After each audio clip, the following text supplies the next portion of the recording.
being the son, I was supposed to be the carrier of the legacy. You understand? So it came to a point where I had to flee for my life because there were rumors that I was wanted dead too.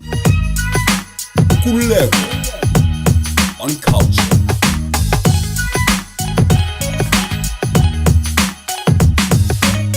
Ngululeko on Culture, hello and welcome to yet another episode. Thank you very much for joining us. Please subscribe, comment, and like the content. And thank you very much for subscribing if you're part of the 35,000 people that have subscribed to the channel. Today we have a very, very special guest, a very interesting human being that you've seen on TikTok and everywhere. Ubonga is a homeless person. That's how we get to know him. But of course, he's a human being with a very compelling story. Bonga, thank you very much for joining us. How are you, sir? I'm my regular self.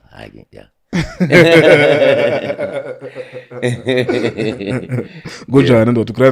Yeah, embracing his grace because I'm a profound believer in such. And the other booty, I'm lost, bro. Jehovah. Yeah, thank you very much for joining us. It took us 2 hours to get you, but finally you're here. Yes. Shout out to Ufenza Peliahaya Yes. for driving and getting it. Thank you so much. And shout out to Gaugelo Sebata as well, our videographer. And thank you very much for you guys joining us. Please don't forget to subscribe. A lot of people are fascinated by your story. Yes. And obviously the language is the appeal to it and the personality as well. Yes. But we'll get there as to how you get to speak the way that you speak. Okay. And the personality. But who are you really and where do you come from? Ubonga ubani? Ubuya kuphi? All right. Igama ubonga BONGA. Usithole uJobe umondise umantshana umsongo insimbi kubase umaphithe ngegama nesibongo. Shuthi my mom's uhlala eZola too, but my pops use koTlhabani ko Bestere for Rustenburg. So yeah, okay, my pops was like the guy taxi owner. Mara yena, he was shot dead, 9 bullets to the head. He died. You understand? So it's in a sense part and parcel of why I came to being migrating down at Campus Square intersections, because it was more of domestic mishaps endlini, you understand? Because as you know now yourself, the taxi industry can be very mean, you understand? To such an extent, my own family were like at disputes for over my father's estates because I was my father's only son. So as being the son, I was supposed to be the carrier of the legacy. You understand? So it came to a point where I had to flee for my life because there were rumors that I was wanted dead too. Yeah, it's a very tragic story. And I'm sorry to hear about the passing of your father. But how was you growing up, Ezola? Was your mother and father living in the same house, or you were saying it was in Rustenburg for the most part? So how was family life to you from your early ages, maybe until your teen years? They split at a very tender age. So my pops get Tlhabani, get Bestere, get Rustenburg, and then my mom's go Zola. So my upbringing was back and forth. Yeah, but like one annum here, 1 year there, 1 year here, 1 year here. You understand? But one of my fondest memories were going to school it was an Afrikaans school. Dit was eers 'n boerskool my belangrikste maat. So ek is 'n boer binne, net 'n bietjie buite gebrand in die Here se heilige genade. Ja, man. He comes from Benoni, so he would understand you better. Offense. He's a cheese boy from Benoni. And he went to an African school as well. Okay. Yeah. But I want you to give us the audience a window into your life at the time. So you went to an African school, Yes, which yes, is yes. in a way an insinuation that there was some prosperity in your household. What kind of life were you living there? You say you were a father's only child. Benibangaphi ngaphakathi endlini kumama yakho? Be life enjani leyo as when you were younger? All right.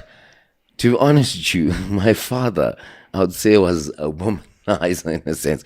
Because then, he loved women. And he had many wives, you understand? But on my mom's side, I was the only one. But on a broader scale, we see 19. All around Umzansi, you understand? To become a twinsie, a Vokros, in forecast and stuff. So, Marayena, I just believe naturally from at a tender age, I always had rather broad cerebral, you understand, naturally, you understand, because, and at that, my father loved me for that, and he tried his best to invest in the growth of you understand, for me, like in terms of education. Yeah, but and Yeah. he's supportive of that. Yeah, I understand. Yes. So yeah, na umuntu, even though beka split here with moms, ingakho beka nokuthi ngihlele 1 year, then angibuyisi, no, let him come ahlale nami for a year, and then one of these white schools zakotlhabane, and then I'd go there. Yeah.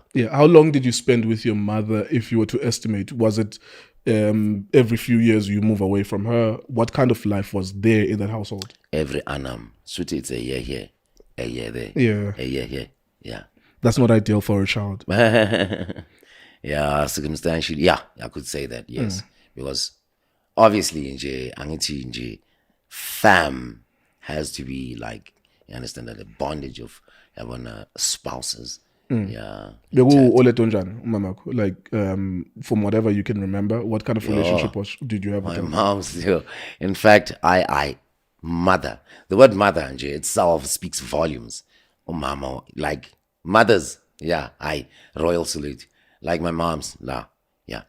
Inkinga nje is their father's son. She fell in love with this guy, dog. Uyo ngathi futhi nayo waba inkinga nje life yami, because it got heavy with substance abuse, alcohol in specific. You understand? Angazi ukuthi was he jealous of me, but he, like, he tuned me 99, which wena, you're not my own, and you'll never be my own. You understand? So he was more a culturally based being. Yabon, which mina ngithi bengibiza isibongo setime, my biological. Actually, no, actually, isibongo lesi ese old lady usithole. Okay. Yeah, ubabam bekumadonsela. Yeah. So other guy kahle kahle like he had friction, and funny enough, umama at the time beka manager yase Xerox nase Bytes Document Solutions. So was one another this guy engasebenzi. He even spoke to the superiors, which by once that was done and established, was she waba a totally different character. First, waba heavy with alcohol. Then he would start hoying oral rubbish my way, and that's something I found as one of izinto, like your experiences as a being, which oral out surpasses any physical form of it takes deeper into, you understand. So I believe those are some of the things that contributed to me being a street dweller. Should it evaluate about the cherry on top, what happened to my biological dad, who was and yeah. Did your mother have any other children with your stepfather? As time progressed, they did. And were you living with them at the time that there were those children were born? Yes. How was the situation when they were born? It was always, he came drunk and, be all physically and orally. He was too physical. Mara, the oral part of things, things that came out of verbally were too suppressive to me. And imagine the saddest part where these young offspring and pedigree abasakhulayo witnessing, because as you know, the young yabona reflective, impressionable, yes, from their elders as to izinto ezenzakala in any domestic establishment. You understand? So I felt more for them, bangakhuli bebona these altercations between stepfather and how severe were those confrontations, from what you can remember? Was it every week when he comes back from work drunk, he would beat your mother plus you guys? Can you expand a little bit more on that? What would happen? Actually, mangakutshela kahle ne, I think it was more the jealousy side of things with my father, was it his own, because izinto bezinophuma emlonyeni wakhe. Why don't you go to your father, your tycoon father? You are busy with us here. You are being a nuisance. It's like, Maji, we have a hog in the house. And then my mother would stand up and was like, Yabana, when I'm not even entertaining you. And it was like, his mission or his core mandate was for me to leave. And then my mother was like, where does he go? Because this is my flesh and blood. If you don't love me, well, if you don't love him, you don't love me. So it came to a point where he would chase me. Then I would like outside on rainy days or whatnot. As progressively, like at Campus Square being a street dweller. So you going to the street is the direct result of him chasing you out, and it's not as a result of you being a teenager who's being delinquent who does. It was nothing like that. He was deliberately pushing you out. Because at the time I was still I wasn't even. I was still in school at the time. When you observe now your mother standing up for you, was that sufficient? Was your mother, perhaps my mother, for example, could not stand up for me with my stepfathers because that was the only shelter that she would have at the time, and she would know that every time I was being that if she stands up for me, then we don't have a place to stay automatically, So when you observe your situation, did your mother fight enough for you? Why did she do that? Or why, if you feel that she didn't do that, why not? I feel like almost the same scenario. My mother bought a house, go protect land, but unfortunately it was repossessed due to Yasma's bond mortgage payments. And then they had to stay by the man's house. Now the bull in his own crawl. You understand? So hence, I believe that was what was giving him more of an oomph. Which, this is my roof. I can do whatever I please. So I believe my mother was slightly powerless in a sense. You understand? Against this bull with horns. At the time. It's a very touching story. It's reflective of what happens to kids when they're not protected sufficiently and what adults they eventually become. And of course we complain about crime and lawlessness in South Africa, but when you always search and dig deep, you find that there was a foundation. Domestic mishaps. Absolutely. The foundation would have been that domestic situation. In your regard, what kind of relationship do you have with your mother's children? Are they like, boys or girls? How girls, younger than you? Girls. What is the age gap between you and them? I'm 15 years older than the second one. And then the other one, I'm 18. 18 years older than the other one. And how's the relationship? Lovely. In fact, it's strange because they love me. Because you know why? I believe I played a role in their upbringing. You understand? Because the guy was always out boozing and whatnot. So I was the one, typically, I would change the diapers sometimes. Understand? I was the one, it was my mission to take them to daycare, etc. You understand? So those basic things, an elder brother contributes to his sibling sisters. What was school like for you? You mentioned an Afrikaans school. Was that the duration of your high school years throughout, or that was starting from primary? That was primary. What was school like for you? School was lovely. In fact, I was excelling at school. If it was possible, I would bring in my teachers now. This guy. To such an extent that I never did my grade 3. I went straight from grade 2 to grade 4. I was promoted. Very impressive. Yes, because I excelled. I hit the whole school. I had with the marks. Did you find that you are academically strong in more areas than literature? Were you also good in mathematics and science, if you can remember? Very. Yeah, I was. In fact, there's a boy, as we speak, actually it was last year, I was helping him draft essays. He was studying chartered accounting and actuarial sciences. Wow. Yeah. So his mother would actually compensate me in a sense. Yeah. To spend the whole day at the boy's house.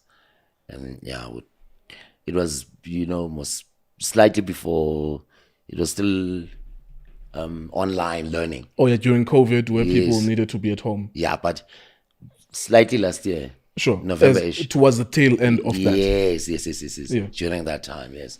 So I sometimes overwhelm myself, to be honest with you, because just for me to grasp the book, okay, most of these books, like tertiary institutions. Yeah, a textbook. Yes. Tax and whatnot and whatnot. Yeah. So for me I just asked the boy to give me at least 4 days for me to go through, because I never did chartered accounting myself. I did BCom accounting at university, and that thing is fucking difficult. You understand? So for you to grasp it, yes, that's fucking wild. Yeah. So those are one of the things that were revelations to me, that I, as I've emphasized earlier, have been blessed with a rather broad cerebral that is very quick to absorb and grasp new forms of data or input via the Grand Canyon. That's why you're kind of cool. So we're still talking about your primary school days. Okay. What kind of animal were you? Not animal per se, because children are not animals, but what kind of social being were you? Were you more awkward when you were in primary school? Did you find that it was easy for you to engage? What kind of kid were you when you were in school? Social. I'm very social. I embrace the vast and diverse masses. So I'm just, and I was, funny enough, when even my first day at school, like friends were like, I was like magnetic, like, yeah. When you say magnetic, that's related to a magnet. That means you attracted people. Amen. Yeah. You're gonna confuse the audience. Okay. My sincerest of apologies. The thing is, some of these things we develop when we're older. Some of us are late bloomers, and when we were younger, because as a result of the domestic situation, you find that when you're at school, you find it difficult to interact. Even though naturally perhaps you are an extrovert, because you're being suppressed so much domestically at home, you find that it's difficult to engage with other children. Of course, it expresses itself differently from child to child. Some kids, as a result of the violence, they will practice it with people that are their size and their age. That means they will bully other kids because they're being bullied by bigger people at home as well. That's why I'm saying, like, it's not always obvious that because you are now more expressive and you embrace people, as you say, you embrace the masses. Maybe when you were a kid, you were more conservative or you were more drawn into towards yourself as opposed to engage with people. Would you characterize your childhood at school as a positive experience? Like, did you really enjoy that experience? Yeah, very. Mara, as I could say, as time progressed, that's where like the echoes of my domestic mishaps started to unveil. You understand? Especially at high school. You understand? Yeah, because manje, it was deteriorating my marks. You understand? Because I wasn't now performing as I was,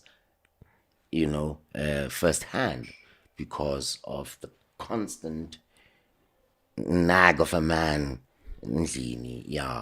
So I just believe, yes, it does penetrate you through, but it never, funny enough, it never deteriorated my behavior. I was, not throughout. I've always been a people's person, even at school. Like, Yeah, I understand. Yeah. Was there a drop in standards, not necessarily in your academia, but in the school? Like, so if you go to an Afrikaans primary school, I would imagine that the school fees is exorbitant. Okay. But then, was that same standard maintained in high school as well? Did you find that they found a school for you that was good, or you had to drop to a township school? Did that ever happen to you? It did. What happened? I went from that Afrikaans school straight back to Egasi, Yeah. Echapulani, Kholwane. Yeah. That's a culture shock. You understand? Yeah. And that's imagine these two diverse schools. Like Pela Ikarlin Park, we did everything in Afrikaans. Like literally everything. Even the teachers, even interacting with each other as students, as learners, like we had to use the tongue. Because this was very way back. This was 92 and 93. So this is a while. Understand? That's what's Yeah. So how was the high school experience then, as you have to go back to a township school now? One of the greatest difference I have to be honest was the corporal punishment of yeah, because like in Caroline Park they had ways of disciplining us. They used more of like, okay, for instance, it's an example. A dog, it does a trick, then you give it a treat, like good dog, that was the kind of things that was the kind of ways they used like congrats and oh yeah, he's a star. Yeah, they praise you. Yes, they positively reinforce your morale. You understand? And when they punish you, they give you a demerit system, which does not involve corporal punishment. Yeah. What it means is that they will put you in a book. Yes. If your name appears in the book 3 consecutive times, you might go to detention. Yes. Which means that after 3 or after school, you'll spend an hour or clean or whatever. Yes. So that's like that's their form of punishment in deterring you from misbehaving. Yes. Whereas in township, I have both experiences myself too. Amen. So in the townships, they will beat the hell out of you. Yes. Exactly my experiences. Yeah. Did you then socially was it more difficult, given that the language in primary school was Afrikaans and you would have understood English at that point and more expressive in those languages? Then you go back to Jabulani. Are you not being judged for the way you speak, manje babona ukuthi coconut and stuff like that? Did that happen? No, because obviously isiZulu is my mother tongue. Yeah. I understand. Yeah, but it's basically those things. Yeah, and just the diversities of the atmospheres and environments in these two schools. It's more privilege this side, where we had a stack of books at the back of the class in Rustenburg, whereas at Jabulani we only used one textbook every 6 children, on which we had we had to share. We had to share. So those are one of the things that were of differences between the two. Understand? Yeah. But more, I believe, just it's more privilege. Yeah. Yeah. Do you have any problems with girls as you progress as a teenager? Like were you able to? Because of course, every teenager, whether they are straight or they find themselves gay-ish, your first entry to relationships is those late teen years, 18, 19, 17. How were you with girls, if that was your inclination? Funny you mentioned, hey, there was this chick. Oh. Hey, her name was Salamina. Oh, mfana. Angazi. I believe there's a time when you have that first, really first little, you understand, like really clickety click with the opposite counterpart. Understand? And she was it for me, like to such an extent. But now the problem is I was too fantasy over it than actual reality, to such an extent with me now. I was like, okay, this could be the mother of my kids. This is the person I just believe is my future spouse. Understand? Ash. And then, we split. Like, okay, not split, but we had two different schools. Understand? And to be honest, I never knew where she stayed. Understand? Nerokopanela, let's say Rutluile at the time. Understand? So that to me, it was like, you understand? Like, yeah, it was. I feel like I was split in half. That was your first heartbreak. Yeah. And I like personally, I believe the first is the harshest. Yeah, I don't know the about other first people. cut is the deepest, Nah, yeah. basically. So that was it. Yeah. And funny enough, I've never had a chick ever since. That's strange. Yeah. Are you into women or men? No, women. Women. Yeah. Okay. How far did you go to school? In school, like grade 11, grade 12? Do you have a matric? School, ne? Okay. Ngaphelela ku Oh yeah, Standard standard. Standard. yeah. You guys had standard. Yeah, standard 7, which is what? Grade 10. Standard 7 is grade 9. Grade 9.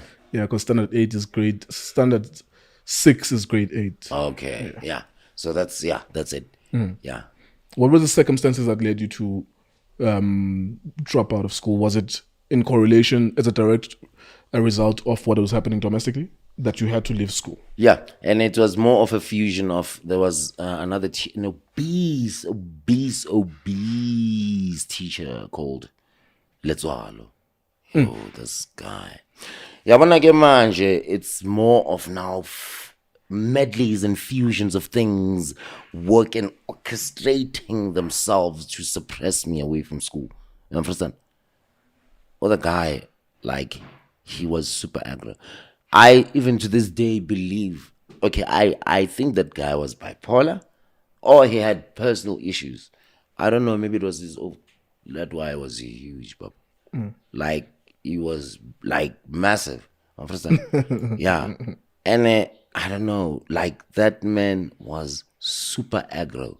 Like he was a hard man. Like he was very hard.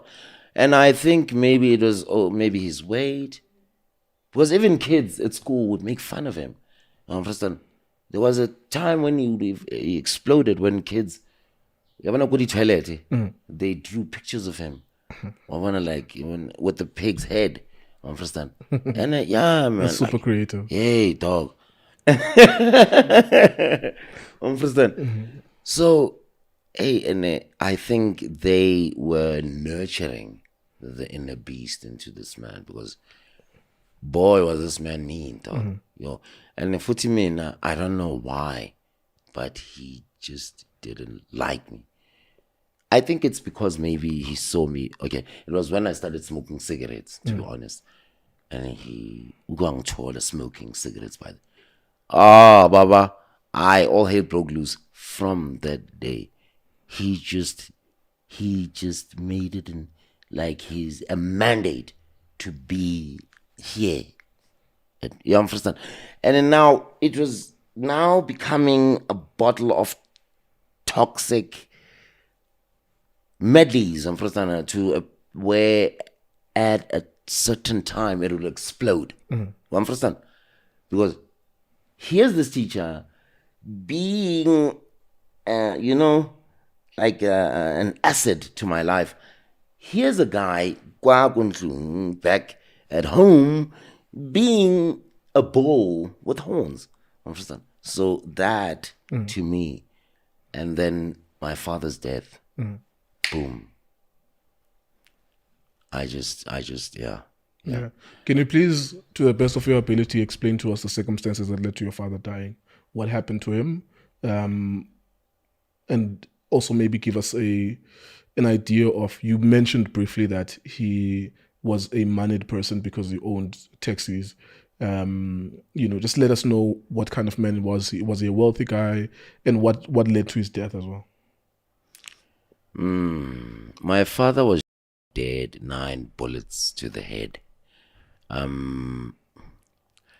He was doing washing, and a red Corolla pulled in, and 2 Zulu guys and then they just started spraying and spraying and spraying and spraying. And to be honest with you, I don't know why, because as we all know, the violence over the taxi industry is just a plague to this beautiful country of ours. Yeah. So it's a shame. It's a sadness rather. Its kids are being the one victimized. You understand? Of this ravaging wolf, which is these gruesome of these people. Because one of the saddest part in Pinjam, as Africans, during the funeral, they have to open his box. We have to see him. To me, that picture does not. It's constantly here because his head was disfigured. Jesus, understand? Yeah. So to me, that it had tormented me a lot. Yeah. A part of me once died, actually, to such an extent I was drawn for a long time. Yeah. You could say that.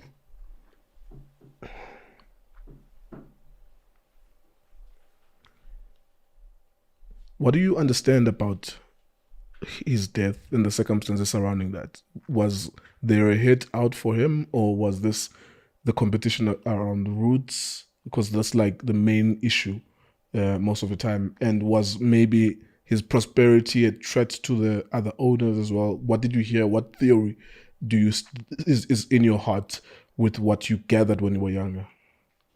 I believe, yes, Baba, yes, they were the funniest part, but there's a rumor actually, even circulating even to this very day in Rustenburg, Guti, Umam is involved.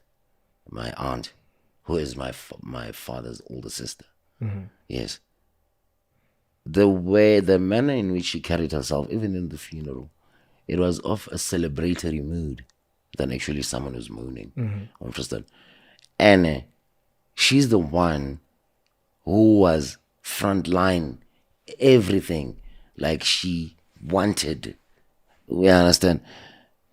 Even me now, I'm as from all those things. Yes, because this thing was pre-orchestrated, you understand, to such an extent. After my father's death, Batama even the owners, you understand, as operate. Why? I don't know. And Mina, there were 2 SMSs which Usiswami showed me, which said, Mina, if I even try, I'll receive the same as my father. So that's why I backed off, because hence I was supposed to be the carrier of the legacy or the heir to my father's estates. Do you understand that he was wealthy, according to your observation at the time? 11 taxis and 2 buses. In a sense, he was. In that standard, he was. I wouldn't say super wealthy, but just, yeah. Yeah. Okay. Yeah, this is very touching. You say that you became the target after your father's death. Was that a natural thing that you were going to go into in the first place? Because given your intellect and your you're so eloquent in your speak and your ability, as you say now, to even consume information that is complex. Yes. It could have been that you were not even going to be in that industry. Yes, I wasn't. Actually, I wanted it to be more something sustaining for my other siblings. Yeah. And I would have partially ventured in it for my own endeavors, understand, to gain capital, understand, to do something else. which I am interested in. For instance, your freight, logistics, and couriering. Yabo, and property monopoly is what I'm interested in venturing in within the corporate landscape. So yeah. Okay. Let's move a little bit further from that then. You are a South African sensation. On TikTok, people see your videos. This video is going to be popular, no doubt. Yes. As YouTubers, we are always worried about whether or not an episode is going to be good and people are going to watch it. Yes. I know for a fact that people are going to watch this. Amen. You know. Yeah. How did you find yourself where people know you from? Campus Square. What happened? What were the circumstances that led you to that? We know the circumstances, but what happened? How did you eventually settle to Campus Square? Oh, Campus Square. I once had a dream out here of being a radio jockey myself. Understand? So there was something that told me to pursue that. But now, circumstantially, as time progressed, I felt that so it's very hard to pursue something from the street point of view. Yeah, obviously. So as time progresses, it wears down that spark that you understand it, because you meet diverse and vast beings who've got negative perception, some of negative, understand? Yeah, people call you names or whatnot. So that on its own, it scars your your spirit and your confidence as a being. Understand? So yeah, that's why I believe I ended up in Campus Square. It was more of a part of a journey of me trying to pursue my inner young understand. What's around Campus Square? I'm sure a lot of South Africans don't know. They're not from Joburg. Yeah. There's a reason why you're in Campus Square. It's in connection with your dream. Okay. What is in and around Campus Square? What is close by there? Okay, the SABC is the SABC buildings are there. The radio park, and as you know, most SABC as the giant corporate is today, owns about 16 radio stations. There's media park. So I would say Campus Square is like the Hollywood version of Umzansi. Okay, just hold on. Look at one of the cameras. Let us know which camera to look at. In your best radio baritone, make an appeal to the SABC to your name, surname, your skills, and you want a job from the SABC radio job. Look at that camera. In your best radio, Okay. Yeah, just look there. Hi, SABC. My name is Ngululego. I am the next guy, your next superstar. Say something like that. All right. Sanbonani, SABC. Ubonga lo. Usithola uJobe umondisi manjana, umsongo wensimbi igubaza umaphithe.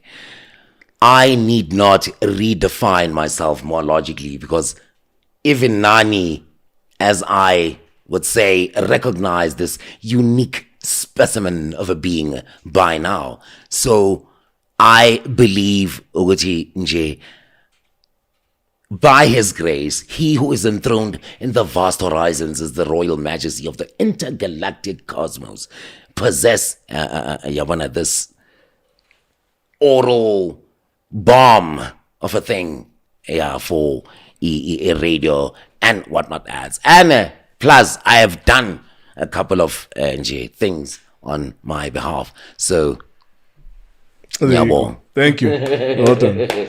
Well done. Someone is going to clip that part and they're going to send it to SABC. Okay. That's the power of the internet. I don't know who's going to do that. Yeah. I don't know when they're going to do it. Yes. I just know that they're going to do that. Okay. They're going to clip this part, that part, with your voice, and they're going to send it to someone from SABC. Oh, man. And you're not far from them. Yeah. So one day, if they... their cognitive whatever properties are working, serving them correctly. Serving them correctly. They are gonna go and search for you. For the same reason why we had to go and search. I'm not even far. I'm like 3 blocks down. Exactly. Let me get your mic close to you. Okay. Yeah. All right. So let's wrap up then. Yeah. What are some of the worst experiences that you go through on a weekly basis or day-to-day basis as you live in the street?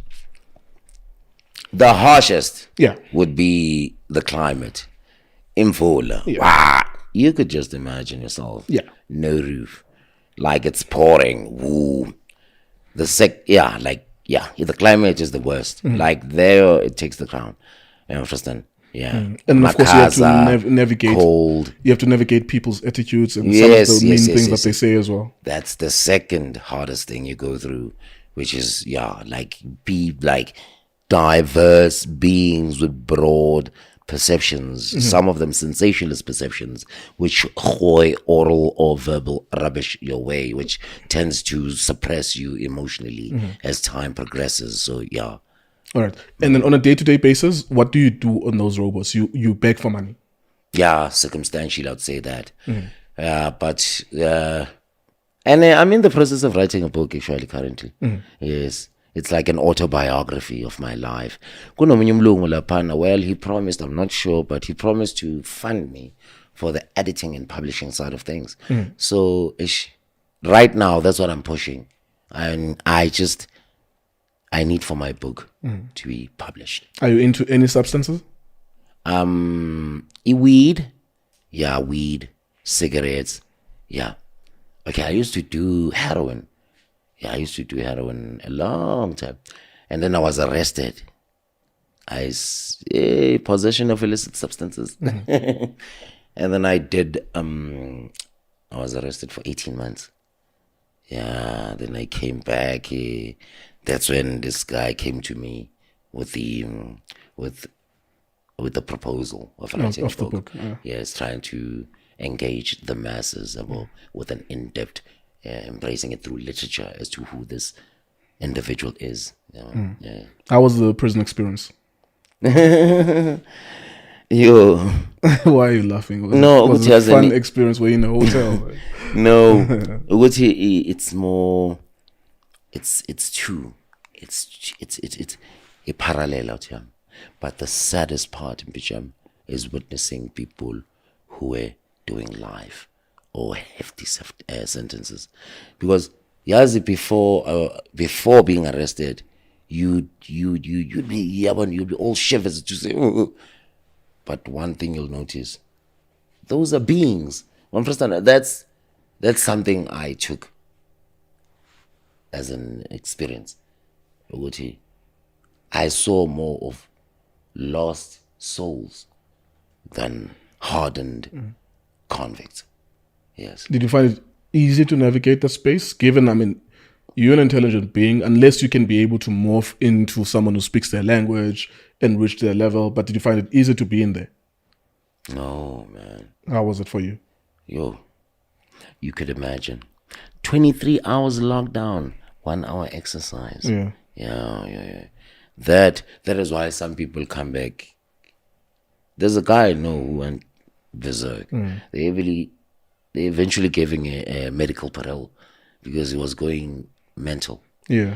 Because imagine a room the size of an average bedroom with 90 other men. Yeah, man. So that is not comfy in any standards. Yes. Absolutely. Your love for books, where do you get your books? And how many books do you read maybe per month? I even lost count. Yeah. It has to be something every evening. Okay. It just has to be something every evening before I lay my head down. Legit. Books, there's a charity shop down at Main Road. Oliver, the guy who owns Hope, Hotel Hope. There are books which people gather from church. So I used to buy some of the books with the money I make from the interest. But as time progressed, gradually this white guy was, this guy, and he started, no, chill, don't buy. I'll just, give it to you. Yeah. I was like, because he began to be mutual to me. Like, yeah. That's decent. Yeah. That's decent of him. Yeah. And do you gravitate towards any genre. I was telling you that I'm more into sports because of my background. Okay. In journalism and interviewing sports people. What kind of genre? Like, do you read anything? Yo, I mean, it's as long as it's input, I just love input. You understand? Novels I read too. My last novel I read was The Black Riders. Yeah. How strong is your memory, your ability to recall? Because I'm 32 and I read in chunks, so I'll have like a 4-month span where I'm pushing. Then the rest of the year I'm just chilling. I will maybe pick up one book every once in a while in 3 or 4 months. But what I also realize is that I can't really recall most of the stuff that I'm reading. Beyond a week or two. Not necessarily that I've forgotten. I will just have formulate a summary in my head. This book was about a guy. This one was about a guy who was involved in match fixing in football. So this tells you most of the matches that you are watching in football all over the world, some of them, if it's 2-0, it's because there were people like him who concocted for it to be 2-0 or 0-0 or 4-0. And he made millions doing that. And then he got arrested in Finland.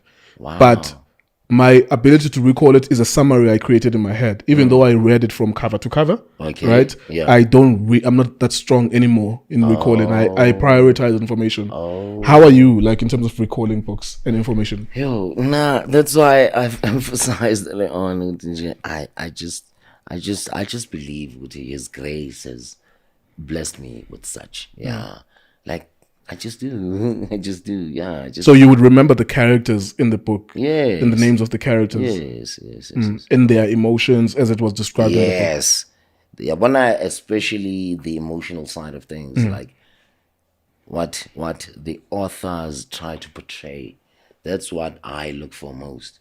You understand? Because the reason why you read a novel or what the author is trying to convey. Sure. You understand? In a sense of, in a non-visual but literal way. Yeah. How important is school versus education versus someone's ability to engage with the world in an intelligent way and make the right decisions? Because I think South Africa or the world is stuck between indoctrinating children and giving them certification. So I ask you something this week as a teacher. For as long as you can recall 50% of it next week or next month, you have passed the test. But as a result of that, we are not really skilling people. We're not giving them skills and the tools for them to be able to conquer the world. For you, I mean, I'm speaking to an intelligent person who, despite not having a matric, I could argue that you're smarter than me. Like, you have better skills than me. So how important is that in your, like, if you've ever thought about it, how important is school versus just us being able to teach people to use skills and to engage with life practically and intellectually? You are so correct, Benjamin. I believe that practical practice is the way of equipping our beloved young into engaging or venturing in of, let's say, in their career paths. Understand?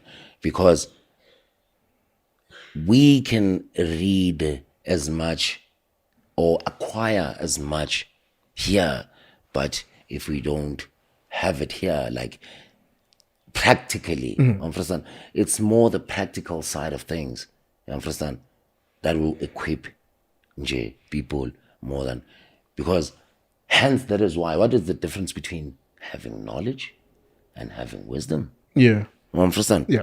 Wisdom is more outplayed. You understand? Knowledge is more theoretical. You understand? Yeah. All right. Last one. We can dwell for as long as we want to on this part, maybe for the next few minutes. Who and what is God to you? And what does he, she, it mean to you? One thing I believe, and what biblically or scripturally it says, God is love. once we, the masses of the society, ultra, super, or embrace the true definition of the term LOVE, you understand? Once love outsurpasses any other mediocre globally, understand?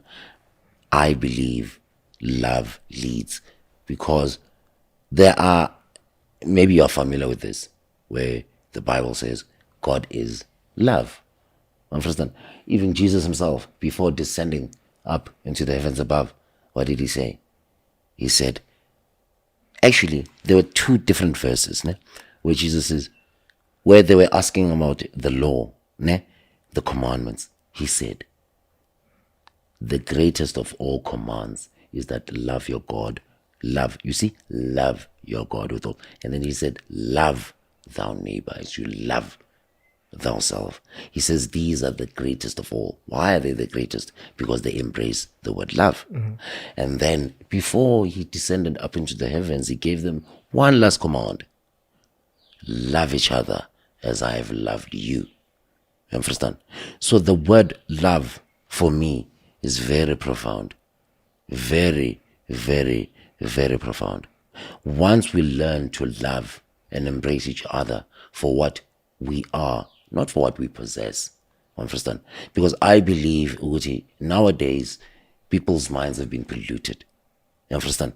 Based on things like media. You understand? For instance, any hip-hop video, what is shown? A mansion, cars, women, booze. You understand? They are putting this mud of an idea in the minds of the masses, as to say, if you have these, you are content. Understand? Whatever happened to embracing love?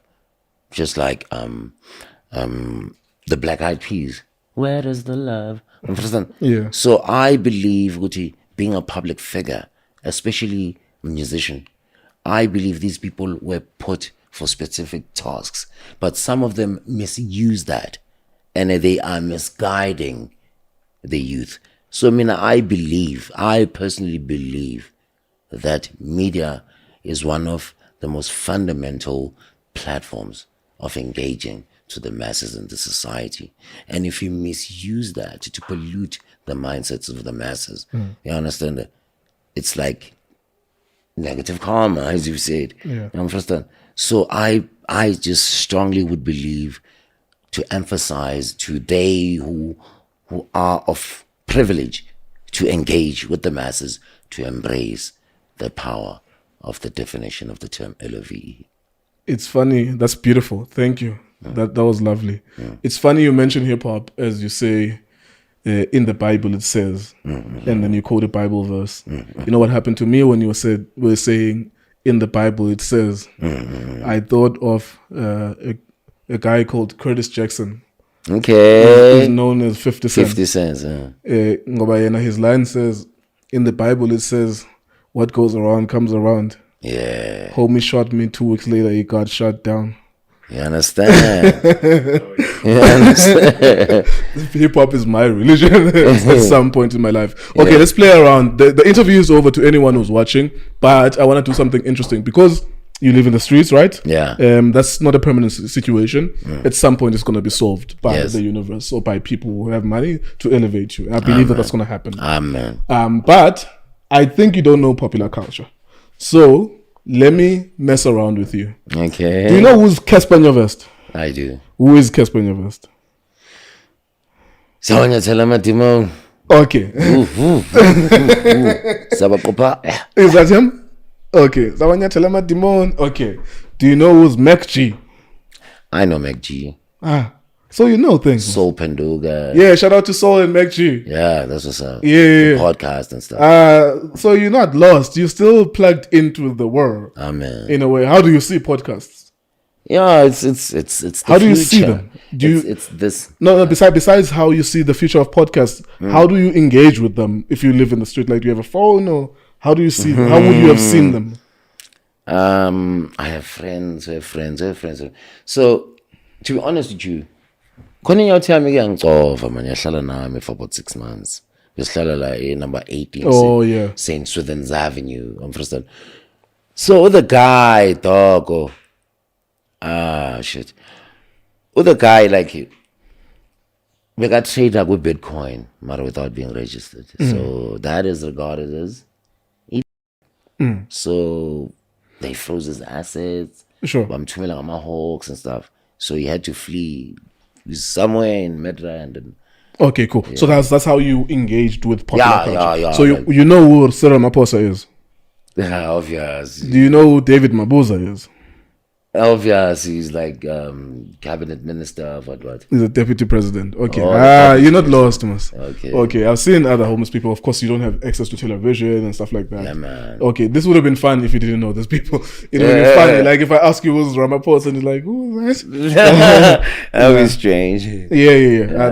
This was beautiful. Thank you so much for coming through. I really appreciate it. Shout out to Khawkhelo and Ufense as well, because it took a while to get you. Yes. But finally we got you. Royal salute to because of your consistency of being there at Campus Square, someone is going to find you there. Amen. Whether it's us or anyone else with resources, just like we found you, someone is going to find you there. I do believe that. Amen. Yeah, thank you so much for coming through, my brother. Siyabonga. Yeah.